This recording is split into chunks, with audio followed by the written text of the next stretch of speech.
Be seated. I want you to remember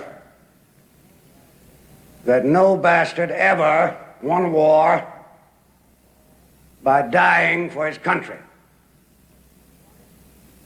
He won it by making the other poor dumb bastard die for his country. Men, all this stuff you've heard about America not wanting to fight, wanting to stay out of the war, is a lot of horse dung. Americans traditionally love to fight. All real Americans love the sting of battle. When you were kids, you all admired the champion marble shooter, the fastest runner, big league ball players, the toughest boxers. Americans love a winner and will not tolerate a loser. Americans play to win all the time. I wouldn't give a hoot in hell for a man who lost and laughed. That's why Americans have never lost and will never lose a war, because the very thought of losing is hateful to Americans. Now, an army is a team. It lives, eats, sleeps, fights as a team. This individuality stuff is a bunch of crap. The bilious bastards who wrote that stuff about individuality for the Saturday Evening Post don't know anything more about real battle than they do about fornicating. Now, we have the finest food and equipment, the best spirit, and the best men in the world. You know, by God, I actually pity those poor bastards we're going up against. By God, I do. We're not just going to shoot the bastards. We're going to cut out their living guts and use them to grease the treads of our tanks.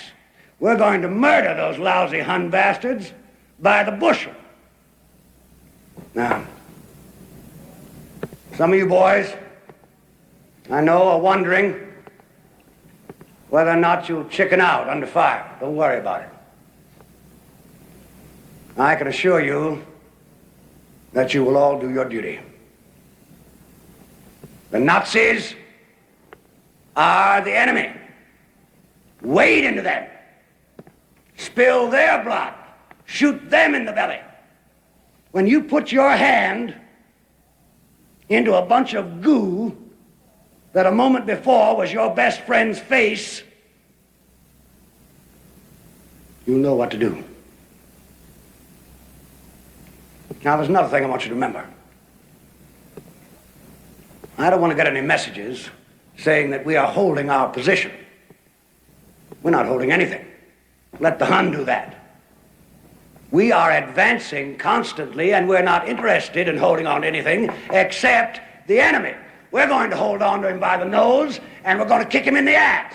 We're going to kick the hell out of him all the time, and we're going to go through him like crap through a goose.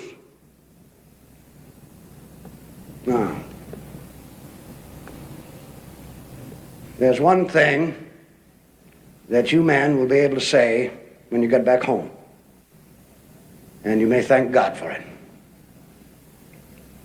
30 years from now, when you're sitting around your fireside with your grandson on your knee, and he asks you, what did you do in the great World War II? You won't have to say, well, I shoveled shit in Louisiana. All right, now you sons of bitches, you know how I feel. Well, I will be proud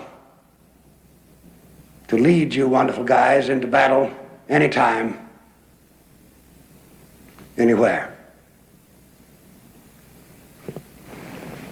That's all.